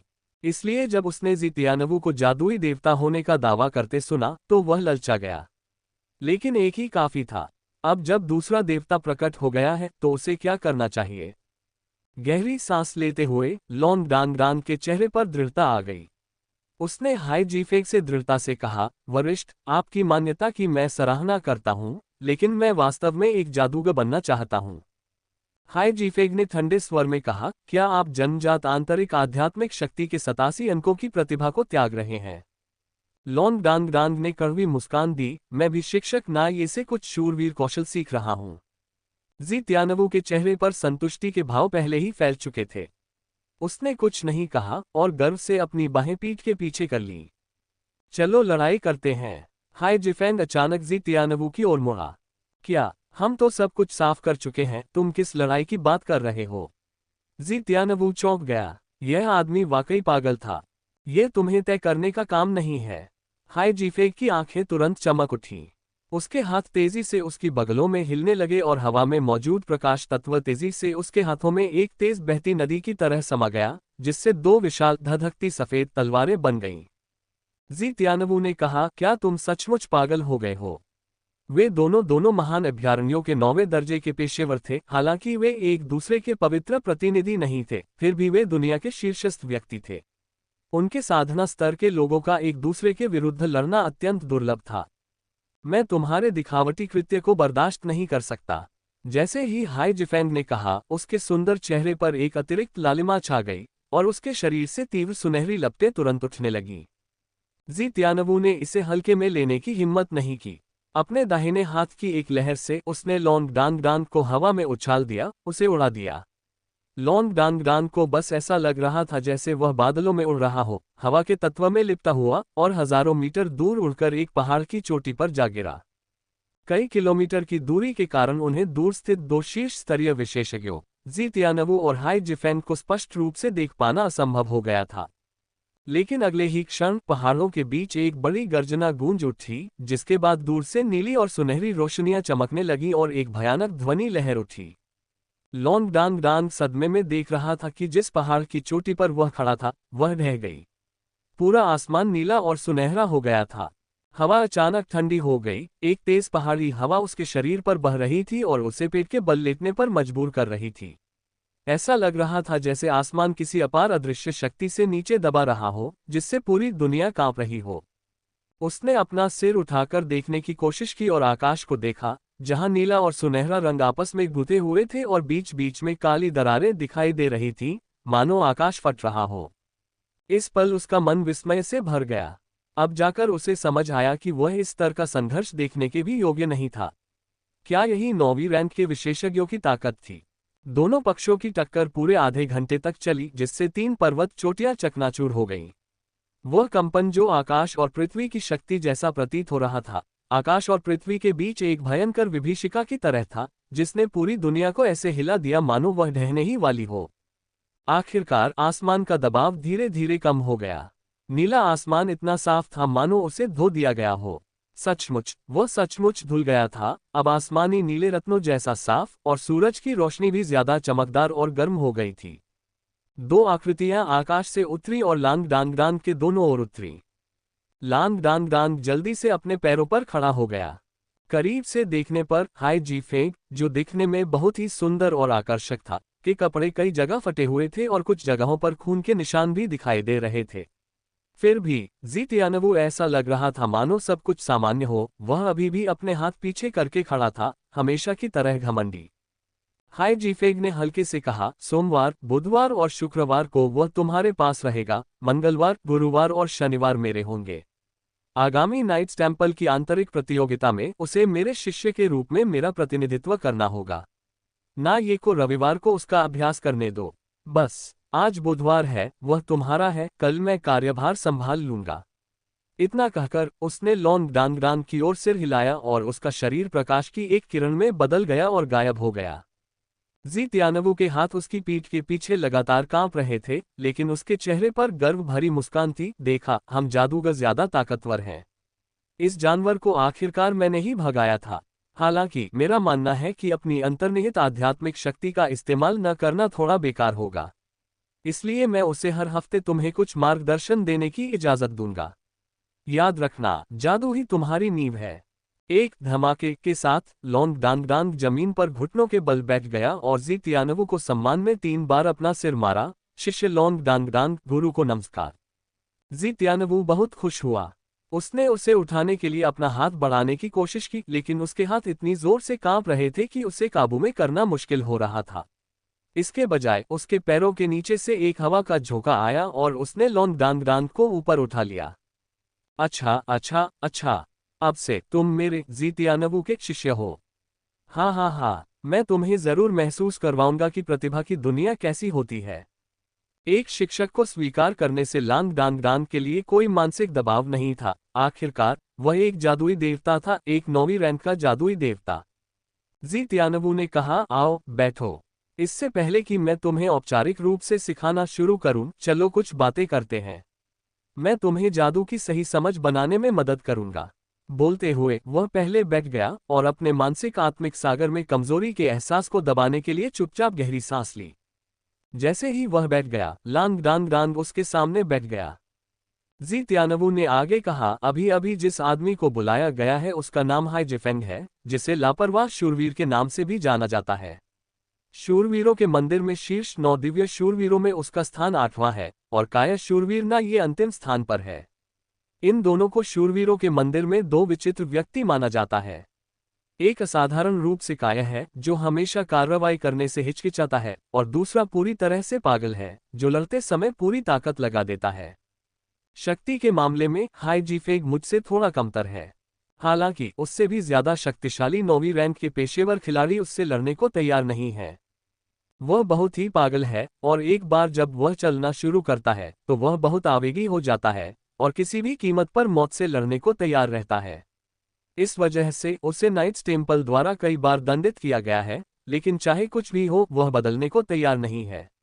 वह एक दंडक शूरवीर की तरह अभ्यास करता है, और अगर उसकी जवानी ना होती तो वह निश्चित रूप से उच्च रैंक पर होता। इसलिए उससे सीखना ठीक है, लेकिन उसका स्वभाव मत अपनाओ। लापरवाही से चलना बहुत बुरा है। जहां तक मेरी बात है, मैं इस साल 29 साल का हूं और 36 साल की उम्र में मुझे मैजिक डेमिगॉड के पद पर पदोन्नत किया गया था। मैं हमारे मैजिक टेम्पल में सबसे कम उम्र का मैजिक डेमिगॉड हूं। वह लड़का जवान दिखता है, लेकिन वह पहले से ही 40 के पार है। प्रतिभा के मामले में वह मुझसे उतना अच्छा नहीं है। मेरे पास 86 की जन्मजात जादुई आध्यात्मिक शक्ति है, और मैं एक समय मैजिक टेम्पल में सबसे उत्कृष्ट प्रतिभाओं में से एक था। लांग डांग डांग विस्मय से हौंफने लगा। वह एक 36 वर्षीय जादुई देवता था, और इसके अलावा उसके शिक्षक की जन्मजात जादुई आध्यात्मिक शक्ति उसकी अपनी शक्ति से भी अधिक थी। जी तियानवु ने आगे कहा, मैं मुख्यतः वायु विशेष जादू का अभ्यास करता हूं और अग्नि व वज्र जादू का भी अभ्यास करता हूं। अभी अभी हाई जीफे के साथ मेरे युद्ध के दौरान हमने वास्तव में अपनी पूरी शक्ति का उपयोग नहीं किया। हमने हथियारों या उपकरणों का उपयोग नहीं किया और खुद को संयमित रखा, वरना ये पर्वत श्रृंखला शायद अस्तित्वहीन हो जाती। मैंने आपकी प्रतिभा देखी, और वास्तव में आपकी प्रतिभा केवल प्रबल जन्मजात जादुई आध्यात्मिक शक्ति में नहीं है। 84 कमजोर नहीं है, लेकिन यह 90 से अधिक वाले विलक्षण लोगों से थोड़ा अलग है। आपका लाभ यह है कि आपको स्वीकार करने वाले तत्वों की संख्या पर्याप्त है। 7 गुणों में तत्वों के आशीर्वाद के स्तर तक पहुंचना बहुत दुर्लभ है। लोंग डांग ने पूछा, गुरुजी, जब मैं शिक्षक सीयू के व्याख्यान सुनता था तो मैंने सीखा कि किसी एक तत्व को विकसित करने से ही एक कुशल विशेषज्ञ बनना आसान हो जाता है, और मुझे उसी में विशेषज्ञता हासिल करनी चाहिए। लेकिन आप ऐसा क्यों कहते हैं कि कई तत्वों का समर्थन प्राप्त करना एक लाभ है? जी तियानवु मंद मंद मुस्कुराए, उसका स्तर सीमित है। किसी एक प्रकार के जादू में विशेषज्ञता हासिल करना बुरा नहीं है, लेकिन एक बार जब आप 7वें रैंक से ऊपर के स्तर पर पहुंच जाते हैं, तो अगर आप अपने जादू को और अधिक शक्तिशाली बनाना चाहते हैं, या अपनी सीमा को निषिद्ध मंत्र के स्तर तक भी पार करना चाहते हैं, तो आपको जादू का संयोजन करना होगा। यह एक ही प्रकार के जादू के विभिन्न रूपों का संयोजन हो सकता है, लेकिन सबसे शक्तिशाली कई गुण तत्वों का संयोजन होता है। संयोजन जादू की शक्ति एक तत्व की शक्ति से कहीं अधिक होती है। इसलिए एक जादुई देवता के स्तर पर लगभग कोई भी एक ही प्रकार के जादू में विशेषज्ञता हासिल नहीं करता है। आप स्वाभाविक रूप से तत्वों से धन्य हैं और आपको 7 तत्वों का तत्व आशीर्वाद प्राप्त है, जिनमें जल और अग्नि और प्रकाश और अंधकार शामिल हैं, जो दोनों विरोधी तत्वों के युग्म हैं। हालांकि साधना के दौरान ये थोड़ा कठिन होगा, लेकिन अगर आप भविष्य में इन विभिन्न गुण तत्वों का संयोजन पूरा कर लेते हैं तो आपकी जादुई शक्ति निश्चित रूप से बेजोड़ होगी। यही कारण था कि मैंने आपको अपना शिष्य बनाने की इच्छा जताई, इस आशा में कि आप मेरे साथ बराबरी कर सकें। भविष्य, मैंने हाई जीफे के साथ एक समझौता कर लिया है। भविष्य में तुम जादुई मंदिर के सदस्य बनोगे, लेकिन तुम्हें उसका निजी शिष्य भी माना जाएगा। तुम हम दोनों के साथ अध्ययन करोगे और तुम्हें अतिरिक्त प्रयास करने के लिए तैयार रहना होगा। जहां तक शूरवीर बनने की बात है, तुम इससे सहजता से सीख सकते हो। हमारे जादूगरों के रहस्यों को जानने के लिए तुम्हें और अधिक प्रयास करने की आवश्यकता है। ठीक है। इस समय लोन डांगडांग का दिल अभी भी 2 महान विशेषज्ञों के संघर्ष की विस्मयकारी शक्ति से गूंज रहा था, और उसके भीतर महत्वाकांक्षा की आग भड़क रही थी। ओह, कितना अच्छा होता अगर एक दिन उसके पास भी ऐसी शक्ति होती। अभी उसके पास कोई स्पष्ट लक्ष्य नहीं था, बस उसे लगता था कि एक शीर्ष विशेषज्ञ बनना ही सबसे अच्छी बात होगी। आज तुम्हें सिखाऊंगी कि कैसे बचाव करना है, ना ये ने हल्के से कहा। इस समय लॉन कौन थोड़ा अजीब लग रहा था। अभी अभी एक अधेड़ उम्र का आदमी, जो अपने गुरु से छोटा और ज्यादा सुंदर लग रहा था, अचानक प्रकट हुआ, अपने गुरु से कुछ बातें की और चला गया। लॉन कौन ने उस अधेड़ उम्र के आदमी को ये कहते सुना, मुझे कोई हरकत मत करने देना। अगले ही पल ना ये ने उनकी बातचीत को अलग करने के लिए एक ध्वनि अवरोधक का इस्तेमाल किया। कुछ देर बात करने के बाद उस आदमी ने कौन की तरफ देखा और चला गया। कौन ने नाई के व्यवहार को देखा और उसने स्पष्ट रूप से दूसरे व्यक्ति से कुछ हद तक भयभीत होने का अभिनय किया। गुरुजी, अभी अभी वह आदमी कौन था? लॉन कौन ने पूछा। ना ये ने थोड़ी शर्मिंदगी के साथ खांसते हुए कहा, एक मांसल सिर वाला जानवर, आपको उस पर ध्यान देने की कोई जरूरत नहीं है। लॉन कौन ने उसकी ओर एक विचित्र चमक के साथ देखा और कहा, वह 9वीं रैंक का शूरवीर है ना? यदि उसका साधना स्तर आपसे कम होता तो आप इतने विनम्र नहीं होते। ना ये के मुंह का कोना फड़क उठा, क्या तुम अनावश्यक प्रश्न पूछते रहोगे या सीखना शुरू करोगे? सीखो, लॉन कौन ने मजाकिया लहजे में आश्वासन दिया। ना ये ने कहा, हालांकि मैं शूरवीरों में सबसे मजबूत नहीं हूं, लेकिन मैं 3 क्षेत्रों में सर्वश्रेष्ठ हूं, और वे हैं फुटवर्क, पैरिंग और हीलिंग। आपका उपचार किसी पुजारी से बेहतर है, लॉन कौन ने अचानक कहा। ना ये का चेहरा तुरंत खराब हो गया। लॉन कौन, क्या तुमने कभी यह कहावत नहीं सुनी है कि जब कोई गिरा हुआ हो तो उसे लात मत मारो? मेरा मतलब था कि मैं शूरवीरों में सबसे ज्यादा उपचार करने वाला योद्धा हूं। क्या तुम्हें लगता है कि सभी दिव्य शूरवीरों में महादूत आलिंगन करने की क्षमता होती है? ठीक है, मैं गलत था गुरुजी, आप सबसे ताकतवर हैं। लॉन कौन ने जल्दी से साथ दिया। तभी ना ये को तसल्ली हुई और उसने आगे कहा, क्या तुम पैरिंग और डिफेंस में अंतर जानते हो? मैंने कहा था कि मैं तुम्हें 3 रणनीतियां सिखाऊंगा। स्लाइड सटिप पहली है, पैरिंग दूसरी है और स्किल्स मेथड तीसरी है। क्या बचाव करना एक प्रकार का बचाव है? लॉन कोनकोंग ने पूछा। ना ये ने सिर हिलाया और कहा, नहीं, बचाव और प्रतिवाद बिल्कुल अलग अलग अवधारणाएं हैं। बचाव का उद्देश्य अपनी रक्षा करना है, जबकि प्रतिवाद का उद्देश्य पलटवार करना है। पहले मैंने तुम्हें पहले कौशल विधि सिखाने की योजना बनाई थी, लेकिन वेई हुओ के खिलाफ तुम्हारी लड़ाई के दौरान तुम्हें पावर पोच करते हुए देखकर मुझे एहसास हुआ कि तुम्हें प्रतिवाद करना सिखाने का यही सबसे अच्छा मौका है। संक्षेप में, प्रतिवाद के 3 मुख्य भाग होते हैं: हमले को रोकना, शक्ति का दोहन और पलटवार। कुछ समय पहले तक तुम मुश्किल से तीनों पहलुओं को पूरा कर पाते थे। इन 3 तत्वों में निपुणता हासिल करने से तुम्हें भविष्य में उन्नत प्रतिवाद तकनीकें सीखने का आधार मिलेगा, जैसे कि दिव्य रक्षा सामरिक अवरोध, जो एक दिव्य शूरवीर कौशल है। तुम्हारी उम्र में एक ठोस नींव रखना सबसे जरूरी है। ओह, तुम मेरी उस हरकत को पेरिन कहते थे। अब मुझे इसका मतलब ज्यादा अच्छी तरह समझ आ गया है।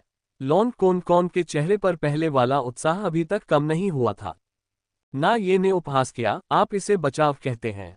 लॉन कोनकोन ने तुरंत सहमति जताते हुए कहा, आपने मुझे जो सिखाया है, मैं उसकी बराबरी नहीं कर सकता। आप एक महान दिव्य शूरवीर हैं और नाइट्स टेम्पल में बचाव करने में सर्वश्रेष्ठ हैं। आपके मार्गदर्शन में बचाव करना सीखना मेरे लिए सबसे बड़ा सम्मान है। ना ये संतुष्ट था, चलो फिर शुरू करें। लॉन कोनकोन ने पूछा, क्या हमें शाम को मेरे भाई के आने का इंतजार नहीं करना चाहिए? ना ये ने कहा, कोई उसे सिखा देगा। हर रविवार मैं उसे कुछ देर के लिए निर्देश दूंगी। सप्ताह के दिनों में मेरी जरूरत नहीं होगी। इस सप्ताहांत का मूल्यांकन एक अपवाद होगा। तुम्हें उसकी चिंता नहीं करनी चाहिए, खुद सीखने पर ध्यान केंद्रित करो। तुम जितनी कुशलता से सीखोगे, इस सप्ताहांत की परीक्षा में तुम्हें उतना ही कम कष्ट होगा। ठीक है। लॉन कोनकोन के दिल में कुछ हलचल हुई और उसे तुरंत उस अधेड़ उम्र के आदमी का ख्याल आया। क्या वह शूरवीरों के मंदिर से भेजा गया कोई दूसरा दिव्य शूरवीर हो सकता है? उसे कुछ अंदेशा हुआ। पहाड़ के ऊपर जी तियानवु गंभीरता से लॉन्ग डांगडान को निर्देश दे रहे थे, जादू में निपुणता हासिल करने के लिए मजबूत नींव रखना बेहद जरूरी है। आप अभी जिस तत्व संघनन का अभ्यास कर रहे हैं, वह इन नींवों की आधारशिला है। हम सभी को तत्वों से आशीर्वादित शरीर प्राप्त है और यही हमें अपने साथियों से बहुत आगे रखता है। हम एक जादूगर के आधारभूत प्रशिक्षण के महत्वपूर्ण चरण यानी तत्वों के साथ आत्मीयता के कार्यान्वयन से मुक्त हो जाते हैं, क्योंकि हम स्वाभाविक रूप से उन तत्वों के साथ उच्च आत्मीयता के साथ पैदा होते हैं जो हमें आशीर्वाद प्रदान करते हैं। लेकिन फिर भी आपको इसे नजरअंदाज नहीं करना चाहिए। ध्यान के दौरान आपको अपने और तत्वों के बीच के संबंध को यथासंभव महसूस करने और विभिन्न तत्वों के अनूठे गुणों को समझने का प्रयास करना चाहिए। इन बोधगम्य अभ्यासों से आपको जो बोध प्राप्त होता है, वह जादू के शुरुआती लोगों के लिए महत्वपूर्ण है, और ऐसी कई अंतर्दृष्टियां खोजी नहीं जा सकती, बल्कि केवल अनुभव की जा सकती हैं। ये संभावित रूप से किसी तत्व को आपको पूरी तरह से पहचानने और आपके साथ पूरी तरह से विलीन होने का निर्णय लेने की अनुमति दे सकती हैं। यदि आप इसे प्राप्त करने में सफल हो जाते हैं, तो आपकी जन्मजात प्रतिभा तत्वों की प्रतिभा की तुलना में यह फीकी है। मैंने वायु गुण में इस स्तर की दक्षता प्राप्त कर ली थी, जिसके कारण मैं 20 वर्षों की साधना के बाद ही 9वें स्थान पर पहुंच सका। इसी कारण से पिछली कक्षा में मैंने तुमसे कहा था कि तुम जितने भी तत्वों को महसूस कर सकते हो, उन्हें मूल ऊर्जा में केंद्रित करो। साथ ही मैंने तुम्हें आध्यात्मिक शक्ति का उपयोग करने में मार्गदर्शन दिया और मानसिक आत्मा सागर के अस्तित्व की खोज में तुम्हारी मदद की। मुझे विश्वास है कि तुम इसे थोड़ा थोड़ा महसूस करने लगे होगे। तुमने जो समझ हासिल की है, वह ध्यान में तुम्हारी प्रगति को बहुत तेज कर देगी। मैंने सुना है कि इस सप्ताहांत तुम्हारा एक मूल्यांकन है ना? नियम क्या है? लांग डांग डांग ने जल्दी से ना ये द्वारा स्थापित नियमों को समझाया। जी त्यानवु ने उपहास किया, ये कितने घटिया नियम हैं। हालांकि चूंकि उन्होंने इन्हें बनाया है, इसलिए तुम्हें इनका पालन करना चाहिए। मैं इस पहलू में तुम्हारी मदद नहीं करूंगा। तुम्हें मूल्यांकन से कैसे निपटना है, ये पूरी तरह से तुम्हारी जिम्मेदारी है। इससे पहले मैं तुम्हें इस प्रतियोगिता में तुम्हारी जीत सुनिश्चित करने के लिए एक व्यावहारिक मंत्र सिखाऊंगा। मेरा प्राथमिक गुण वायु है। चलो आज मैं तुम्हें वायु का सार सिखाता हूँ। बोलते समय जी त्यानवु ने अपनी बड़ी आस्तीनें उतारी और लॉन्ग डांग को पन्ने जैसी रोशनी से घेर लिया, उसे ऊपर उठाया और हवा में तैरने लगा। जैसे ही उसने देखा कि उसके पैरों के नीचे का दृश्य तेजी से छोटा होता जा रहा है और चारों ओर गरजती हवा चल रही है, लॉन्ग डांग घबरा गया। उसे समझ नहीं आ रहा था कि क्या करे और वह डर के मारे बस अपने हाथ पैर हिला रहा था। जल्द ही उसे जित्यानवु का रूप दिखाई नहीं दिया। उसने चिल्लाने के लिए मुंह खोला, लेकिन हवा का एक झोंका उसके मुंह में भर गया और उसकी चीख दब गई। बेरहम हवा ने उसके शरीर को हवा में झकझोर दिया और उसे लगा जैसे वह किसी भी क्षण आसमान से गिर जाएगा। उसका आंतरिक भय गहराता जा रहा था और लॉन्ग डांग डांग का चेहरा भय से पीला पड़ गया था। आखिरकार वह तो सिर्फ 10 साल का बच्चा था। उसने अपनी रक्षा के लिए दिव्य कमल आत्मा भट्टी का इस्तेमाल करने की कोशिश की, लेकिन जल्द ही उसे पता चला कि तेज हवा के दबाव के कारण वह उसे प्रकट भी नहीं कर पा रहा था। उसे क्या करना चाहिए? वह क्या कर सकता है? तेज हवा में लॉन्ग डांग डांग के लिए सांस लेना भी मुश्किल हो गया था। अचानक उसकी नजर धुंधली पड़ गई और उसने पाया कि तेज हवा ने उसे बादलों के एक समूह में धकेल दिया है। आसपास के बादल भावर की तरह उसके चारों ओर घूम रहे थे। एक पल के लिए उसे नीचे जमीन दिखाई नहीं दे रही थी, जिससे उसके दिल को थोड़ी शांति मिली। उसके गुरु ने कहा था कि वह उसे हवा की सच्ची समझ देंगे, इसीलिए उसे हवा में फेंक दिया गया। लेकिन हवा की सच्ची समझ क्या थी? उनके शिक्षक ने उन्हें ये भी बताया कि जैसे जैसे वे तत्वों को समझते हैं, उनके साथ विलय करने का प्रयास करें और तत्वों का हिस्सा बन जाएं। ये सोचकर लॉन्ग डांग डांग कुछ हद तक शांत हो गया। बिल्कुल, उसके गुरु उसे कोई नुकसान नहीं पहुंचाएंगे। यानी जो कुछ भी वह अनुभव कर रहा था वह उसके गुरु के नियंत्रण में था और कोई खतरा नहीं था। अगर सचमुच कोई खतरा नहीं था तो उसे किस बात का डर था? जैसे जैसे उसका डर धीरे धीरे गायब होता गया, अचानक आसपास का वातावरण साफ हो गया और उसने खुद को बादलों की परत के ऊपर पाया, जो हवा के तत्वों द्वारा धकेला जा रहा था। उसके नीचे बादलों की परत को चीरकर एक छेद बना हुआ था और बादलों के बड़े बड़े टुकड़े रुई की तरह बिखरे हुए सभी दिशाओं में फैले हुए थे। ऊपर देखा तो आसमान साफ और नीला था। चमकदार धूप हवा को रोशनी से सराबोर कर रही थी। ये खूबसूरत नज़ारा ऐसा था जैसा उसने अपने जीवन काल में पहले कभी नहीं देखा था। तो ऊंचे आसमान में ये कितना शानदार लग रहा है। ठंडी हवा की ठंडक ने उसे सिहरन से भर दिया। अगले ही पल उससे जकड़े हुए कठोर हवा अचानक बिना किसी निशान के गायब हो गई। लांग डांग डांग ने पलकें झपकाईं। हवा चली गई। एक क्षण में एक तीखी चीख आकाश में गूंज उठी, आह! बादलों की परत में वापस आजादी से गिरते हुए उसे एहसास हुआ कि घने बादल बिल्कुल भी प्रतिरोध नहीं कर रहे थे। भारहीनता की तीव्र अनुभूति ने उसके दिल में फिर से भय भर दिया। एक फुसफुसाहट के साथ वह बादलों की परत में घुस गया और विशाल और घुमावदार भूमि उसकी दृष्टि में प्रकट हुई, साथ ही भारहीनता की तीव्र भावना और सीटी बजाती हवा भी। हाँ, हवा फिर से थी, लेकिन यह वह हवा नहीं थी जिसने पहले उसे जबरदस्ती घेर लिया था, बल्कि यह उसके तेजी से गिरने के कारण उत्पन्न हुई हवा थी। घबराओ मत, घबराओ मत। हवा की सच्ची समझ। अपनी जीभ की नोक काटते हुए लॉन्ग डांग डांग ने अपने दिल के डर को कम करने की कोशिश की। उसने अपनी आंखें कसकर बंद कर ली और अपनी चेतना को उस मानसिक आत्मा सागर में डुबो दिया जिसे उसने अभी अभी महसूस किया था, जैसे ध्यान में अपने आसपास की हर चीज को महसूस कर रहा हो। हवा में विभिन्न गुणों वाले तत्व, मुख्यतः हरे और सुनहरे रंग छाए हुए थे। उसके शरीर के चारों ओर असंख्य प्रकाश बिंदु तेजी से उमड़ रहे थे। ये वायु तत्व थे, लेकिन इस समय ये वायु तत्व अत्यंत तीव्र गति से उतार चढ़ाव करते हुए दिखाई दिए। freewebnovel.com।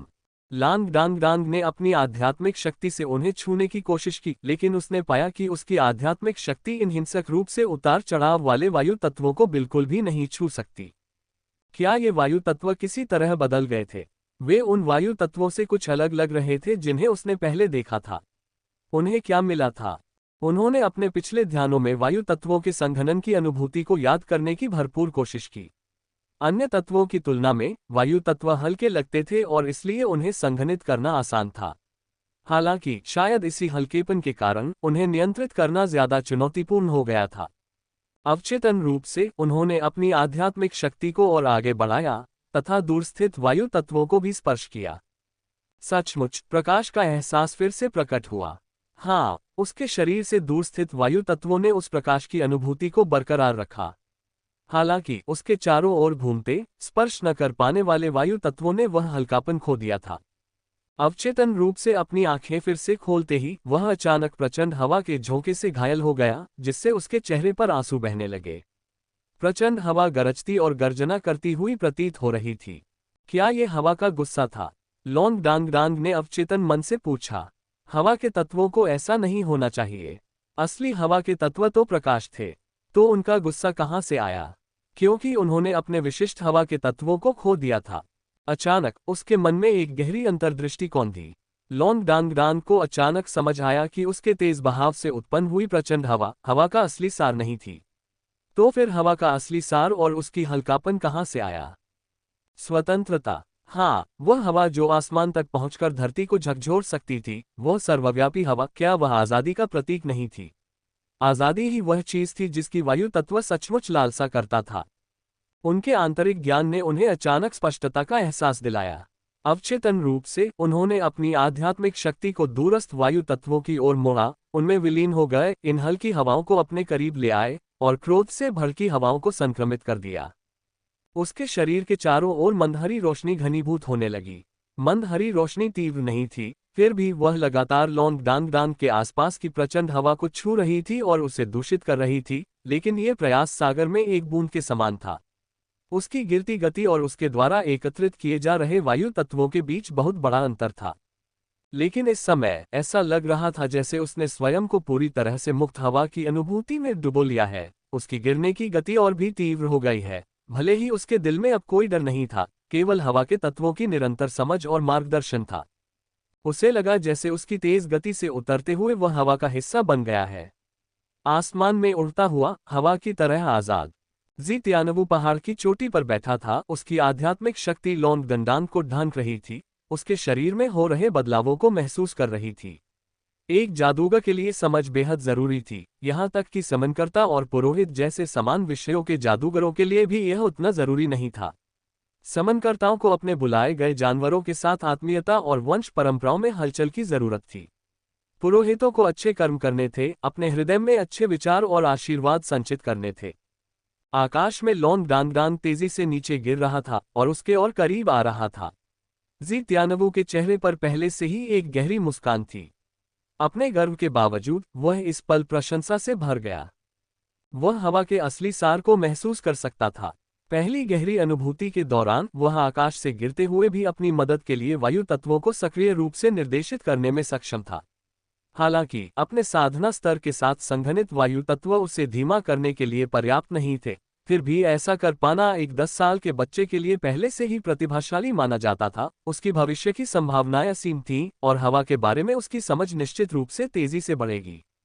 नीचे देखने पर पता चला कि लॉन्ग डांग डांग का शरीर पहले ही पहाड़ की चोटी के साथ एक ढलान स्तर पर गिर चुका था, जो जमीन से 1 किलोमीटर से भी कम दूरी पर था। जी त्यानवू ने अपना हाथ हिलाया और पर्वत शिखर के सामने नीचे की घाटी धीरे धीरे एकत्रित वायु तत्वों से भर गई, जिससे 500 मीटर की ऊंचाई पर हवा में एक गद्दी जैसी संरचना बन गई। जब लॉन्ग डांग डांग उस ऊंचाई पर पहुंचता तो उसकी गति धीमी हो जाती, वह वायु तत्वों से घिरा होता और इस प्रकार घने वायु तत्वों के माध्यम से वायु के गहन रहस्यों को और अधिक समझ पाता। 1000 metre, 900 metre, 800 metre, 700 metre, 600 metre. अचानक लॉन्ग डांग डांग के माथे पर एक हरे रंग की रोशनी हल्की सी चमकी। अगले ही पल उसके शरीर से एक चमकदार हरी रोशनी फूट पड़ी और उसका तेजी से गिरता शरीर अचानक रुक गया जब वह सिर्फ 500 मीटर नीचे गिरा। चट्टान पर जी त्यानवू अचानक खड़ा हो गया, उसकी गर्वित हरी मोर जैसी आंखें चौड़ी हो गईं। आकाश में हवा का एक हरा झोंका आया और इस सांसारिक विस्तार के बीच चमकदार चैती रंग की एक लकीर चकाचौंध कर देने वाली दिखाई दे रही थी। लॉन्ग डांग डांग का पूरा शरीर एक चमकदार चैती रंग से चमक रहा था। उसके माथे पर एक बवंडर जैसा प्रतीक चमक रहा था, जो चैती रंग की चमक से जगमगा रहा था। सभी वायु तत्व उसके चारों ओर घूमने लगे, उसके भीतर से गुजरने लगे, उसके शरीर को प्रकाशित करने लगे तथा बार बार उस पर बहने लगे। लॉन्ग डांग डांग को हल्कापन महसूस हुआ, मानो वह आज़ादी की दुनिया में डूब चुका हो। वह आज़ाद हवाओं का एक हिस्सा था जो आज़ादी से झूम रहा था और उड़ रहा था। चट्टान के किनारे पर खड़े होकर जी त्यानवू ने इस दृश्य को गौर से देखा। मेरे विनम्र शिष्य, लोग कहते हैं कि तुम्हारा गुरु घमंडी है, फिर भी तुम्हारी तुलना में मैं फीकी लगती हूँ। जैसे ही मैंने कहा कि तुम्हारी जन्मजात जादुई आध्यात्मिक शक्ति का स्तर ऊंचा है, तुमने मुझे आश्चर्यचकित कर दिया और वास्तव में तत्वों की संतान बन गए। क्या तुम थोड़ा कम दिखावटी होने का नाटक नहीं कर सकते? लॉन्ग डांग डांग का शरीर धीरे धीरे नीचे उतरा और उस हरे प्रकाश में नहाया हुआ जमीन पर उतरा। इस समय उसका पत्ते जैसा हल्का शरीर चमकते हुए चैती क्रिस्टल जैसा पारदर्शी लग रहा था। उसके पास आकर जी तियानवु चुपचाप खड़ा रहा और अचानक वह हंस पड़ा। हाय जीफेग अभी अभी गर्व से कह रहा था कि उसके छात्र की नाइट प्रतिभा श्रेष्ठ है और उसे नाइट बनना चाहिए। ये देखकर वह जोरदार जीत के साथ जवाब दे सका। जी तियानवु ने अपना हाथ उठाया और 7 क्रिस्टल लॉन्ग डांगडांग के चारों ओर मंडराते हुए दिखाई दिए। ये लॉन्ग डांगडांग से जुड़े 7 तत्वों का प्रतिनिधित्व करते थे: जल, अग्नि, पृथ्वी, वायु, प्रकाश, गहन अंधकार और आकाश। इसमें कोई शक नहीं कि जी तियानवु द्वारा इस्तेमाल किए गए परीक्षण क्रिस्टल जादुई मंदिर द्वारा उपलब्ध कराए गए मानक क्रिस्टलों से कहीं बेहतर थे। 7 क्रिस्टल तेजी से प्रज्वलित हुए और एक चमकदार चमक बिखेरने लगे। अपनी आध्यात्मिक शक्ति के बल पर जी तियानवु इन क्रिस्टलों में दर्शाई गई संख्याओं को आसानी से समझ सकता था। चैती क्रिस्टल की चमक अन्य 6 से अधिक थी। वास्तव में अन्य 6 तत्वों की जन्मजात जादुई आध्यात्मिक शक्ति 8-4 पर ही रही, लेकिन लॉन्ग डांगडांग की जन्मजात जादुई आध्यात्मिक शक्ति विशेष रूप से वायु गुण के लिए 6 अंक अतिरिक्त थी। दूसरे शब्दों में, शुद्ध वायु गुण के संदर्भ में उसकी प्रतिभा उच्च स्तर पर पहुंच गई थी, यानी एक तत्व की प्रतिभा वायु तत्व की प्रतिभा। freewebnovel.com। जी तियानवु ने गर्व से अपना सिर उठाया और खुद से बुदबुदाया, अब मेरे पास एक शिष्य है जो एक तत्व का प्रतिभाशाली है। हा, अन्य 6 तत्वों की सहायता से मेरा शिष्य वास्तव में मेरा उत्तराधिकारी होगा। मुझे उनसे आगे निकलना होगा, वरना कुछ दशकों में मैं अपने ही शिष्य से आगे निकल जाऊंगा। पूरे 1 घंटे के बाद लॉन्ग डांगडांग पर चैती आभा फीकी पड़ने लगी। जब उसने अपनी आंखें खोली तो वे एक चमकदार चैती रंग की चमक में बदल गई थीं, जो एक विचित्र प्रकाश से टिमटिमा रही थी। मास्टर, लॉन्ग डांगडांग ने मुस्कुराते हुए जी तियानवु को देखकर जल्दी से सलाम किया। तुम्हें कैसा लग रहा है? जी तियानवु ने पूछा। लॉन्ग डांगडांग ने अपने शारीरिक परिवर्तनों को महसूस करने के लिए रुककर कहा, मैं बहुत हल्का महसूस कर रहा हूँ। वायु तत्व के बारे में मेरी समझ अधिक स्पष्ट हो गई है। वाह, मेरे मार्गदर्शन में आपने वायु तत्व की सच्चाई को समझ लिया है। जैसी कि उम्मीद थी, आप एक वायु विशेषज्ञ जादूगर के रूप में बेहतर रूप से उपयुक्त हैं। आपकी जन्मजात वायु विशेषता 6 अंकों से बढ़ गई है और आप तत्व की विलक्षणता की अवस्था तक पहुंच गए हैं, जो स्वाभाविक रूप से वायु तत्व के स्वामी होने के समान है। अन्य विशेषताएं अपरिवर्तित रहेंगी। अब से मेरी तरह आपकी प्रमुख विशेषता वायु तत्व होगी और अन्य विशेषताएं पूरक होंगी। क्या मैंने जादुई आध्यात्मिक शक्ति में 6 अंक प्राप्त कर लिए हैं? इसका मतलब है कि मेरी कुल आध्यात्मिक शक्ति 100 के करीब है। किसी जादूगर की आध्यात्मिक शक्ति के मूल्यांकन में बाहरी आध्यात्मिक शक्ति शामिल नहीं होती, और 100 अंक किसी जादूगर की प्रथम श्रेणी से द्वितीय श्रेणी में पदोन्नति दर्शाते हैं।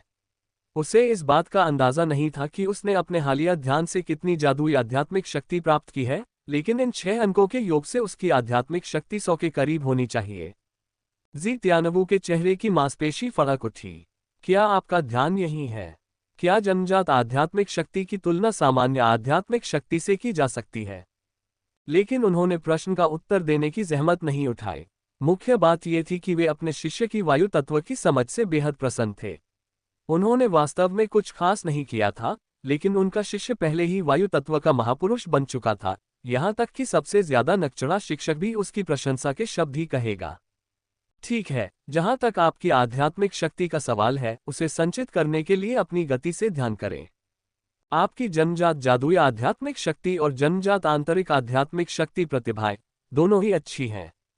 ध्यान के दौरान वे और निखर जाएंगी। एक तरह से वे एक ही मार्ग पर मिलती हैं, बस उनके मार्गदर्शन के तरीके में अंतर होता है, जिसके परिणामस्वरूप अलग अलग प्रभाव होते हैं। इसलिए आपको उन्हें 2 अलग अलग प्रकार की ऊर्जा समझने की जरूरत नहीं है, वे आपके शरीर के भीतर एक में मिल जाती हैं। हालांकि जन्मजात मूल्य प्रतिभा का प्रतिनिधित्व करता है। जब आप आगे बढ़ेंगे तो आप पाएंगे कि आपकी संपूर्ण आध्यात्मिक शक्ति जादुई आध्यात्मिक शक्ति या आंतरिक आध्यात्मिक शक्ति में प्रयुक्त हो सकती है। लेकिन इनका परस्पर उपयोग कैसे किया जाए, इसके लिए अधिक अभ्यास की आवश्यकता है। मंदिर में ऐसे व्यक्तियों की कमी नहीं है जो कई व्यवसायों में पारंगत हैं, लेकिन आमतौर पर ऐसे प्रयास में महत्वपूर्ण सफलता प्राप्त करना चुनौतीपूर्ण होता है, क्योंकि केवल कमजोर विशिष्ट गुणों वाले लोग ही कई व्यवसाय चुनते हैं। आप एक अपवाद हैं। आप अपनी निरंतर प्रगति के आधार पर तय कर सकते हैं कि आपको दोहरी व्यावसायिक साधना पसंद है या एक प्राथमिक व्यवसाय और दूसरा एक पूरक व्यवसाय। वर्तमान को देखते हुए आपकी जादुई प्रतिभा स्पष्ट रूप से बेहतर है। जैसे पवन तत्व के चमत्कारी वायु गुण के लिए आपकी जन्मजात जादुई आध्यात्मिक शक्ति 90 तक पहुंच गई है। 90 और 87 के बीच मात्र 3 अंकों के अंतर के बावजूद जमीन आसमान का अंतर है। क्या आप समझ रहे हैं? मैं थोड़ा बहुत समझ गया। लोंग डांग डांग ने सिर हिलाया। जी त्यानवू ने संतोषपूर्वक कहा, अच्छा, आज आपके शिक्षक आपको अपना पहला जादू सिखाएंगे। जब वह बोल रहा था, जी त्यानवू ने अपना हाथ उठाया और उसके सामने एक अर्धचंद्राकार सियान पवन ब्लेड पहले से ही आकार ले चुका था। इस पवन ब्लेड का व्यास 1 मीटर था, जो अविश्वसनीय रूप से विशाल था। इस समय लोंग डांग डांग की वायु तत्व के प्रति संवेदनशीलता बहुत बढ़ गई थी, इसलिए वह और भी स्पष्ट रूप से महसूस कर सकता था कि इस विशाल पवन ब्लेड के भीतर वायु तत्व अपनी स्वतंत्रता पूरी तरह से खो चुके थे। लगातार भीड़ और व्यवस्थित रूप से ढेर हो रहे थे। मुझे बताओ, तुम क्या महसूस करते हो? जी त्यानवू ने पूछा। लोंग डांग डांग ने कहा, लगता है कि वायु तत्वों ने अपनी स्वतंत्रता खो दी है। उनकी व्यवस्थित व्यवस्था वायु तत्वों की विशेषताओं से मेल नहीं खाती। जी त्यानवू मुस्कुराया और बोला, तुम सही कह रहे हो। जब हम जादू करते हैं तो सबसे जरूरी चीज तत्वों की विशेषताओं का उपयोग करना है। उदाहरण के लिए अग्नि तत्व की विस्फोटक प्रकृति का उपयोग विस्फोट के रूप में जादू छोड़ने के लिए किया जाता है, जो ज्यादा शक्तिशाली होता है। मेरे नियंत्रण में इस पवन ब्लेड में तत्वों की एक व्यवस्थित व्यवस्था है, जो वास्तव में तत्वों की अंतर्निहित विशेषताओं के विपरीत है। लेकिन जरा सोचो, ऐसी परिस्थितियों में जब ये किसी प्रतिद्वंद्वी के संपर्क में आता है और इस पर मेरा नियंत्रण खत्म हो जाता है, तो क्या होगा? विस्फोट। लांग डांग डांग ने लगभग अचानक ही कह दिया। स्मार्ट। जी त्यानवू ने प्रशंसा की। साधारण जादूगर जब विंड ब्लेड का इस्तेमाल करते हैं तो इस विधि का इस्तेमाल करते हैं, वायु तत्वों को एक साथ इकट्ठा करते हैं, फिर उन्हें छोड़ते हैं। दुश्मन को छूने के बाद नियंत्रण छोड़ दिया जाता है, वायु तत्व फट जाते हैं, जिससे वायु तत्वों की विशेषताओं के माध्यम से एक काटने वाला प्रभाव पैदा होता है।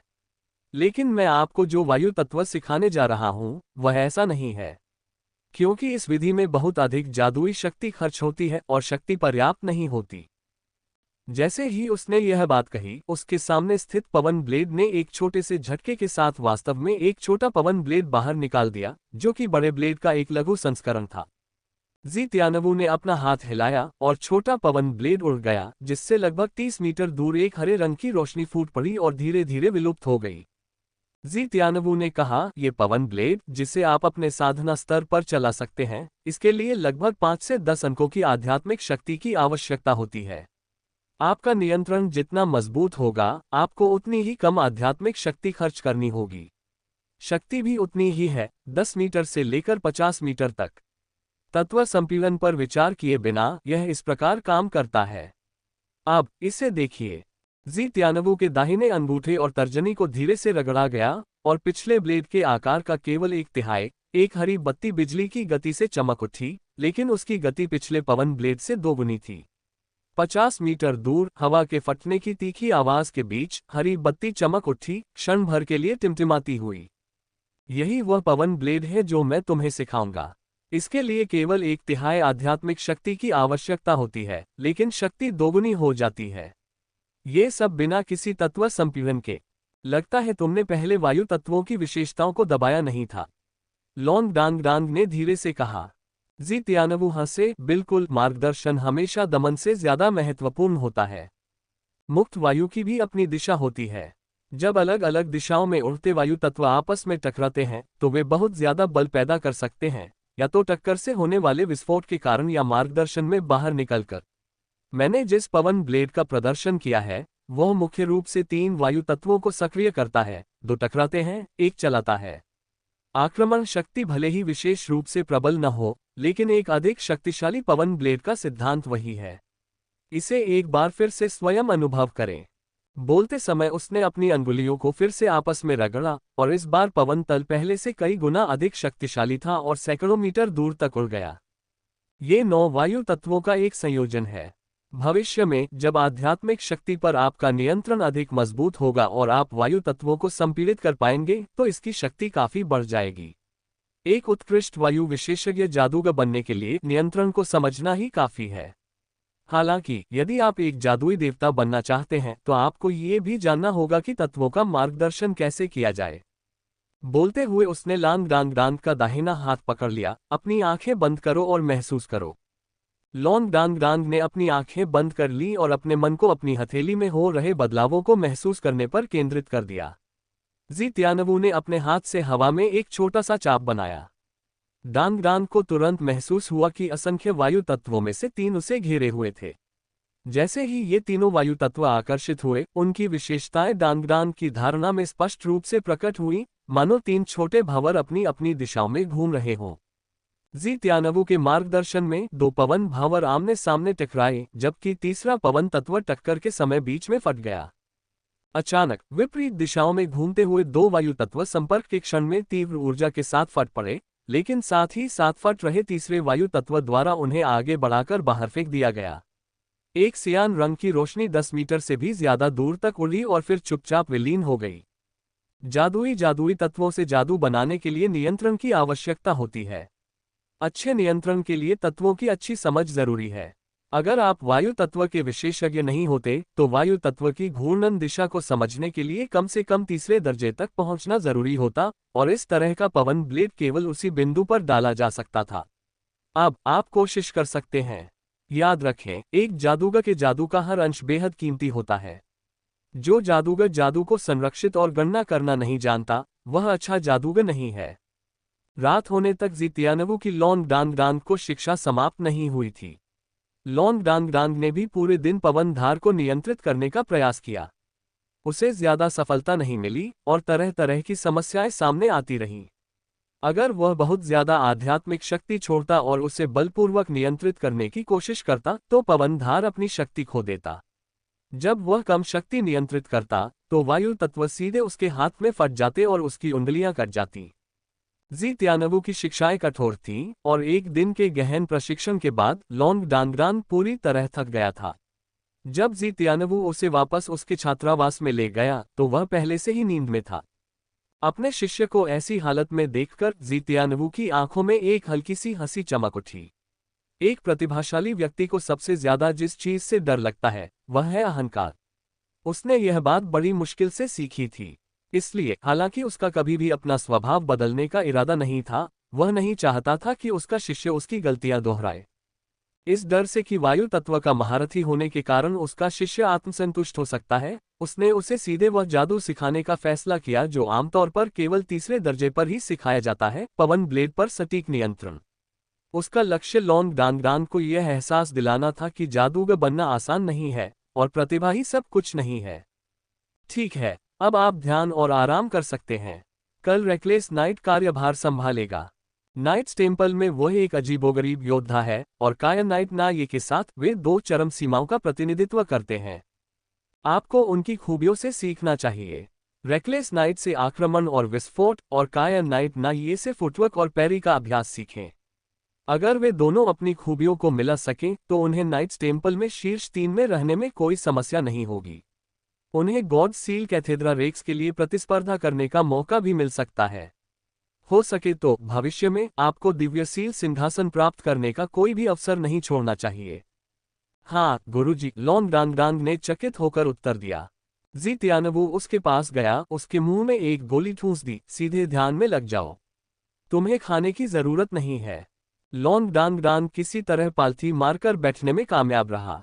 इस समय उसकी हिम्मत बेहद कमजोर थी। दिन भर मौसम की मार झेलने से उसे भयंकर सिरदर्द हो रहा था और एक प्रतिभाशाली व्यक्ति भी मुश्किल से ही इससे निपट पाता था। जी त्यानवू संतुष्ट होकर चले गए। उन्होंने और हाई जीफेग ने एक दिन पढ़ाया, शिष्य की ऊर्जा को अधिक मात्रा में लेना बेहतर था। पेट से पूरे शरीर में एक गर्माहट फैल गई। थकान और सिरदर्द का एहसास धीरे धीरे गायब हो गया। जल्द ही लॉन्ग डांग डांग पूरी तरह से एकाग्र हो गया, बाहरी सारी बातें भूल गया। जैसे जैसे रात गहराती गई, लॉन्ग डांग डांग का चेहरा शांत होता गया और धीरे धीरे उसकी त्वचा हल्की नीली रोशनी से चमकने लगी। उसके माथे पर एक बार फिर से सियान भंवर पैटर्न उभर आया, साथ ही उसके शरीर पर भी सियान पैटर्न उभर आए, जिससे एक ग्रिड जैसा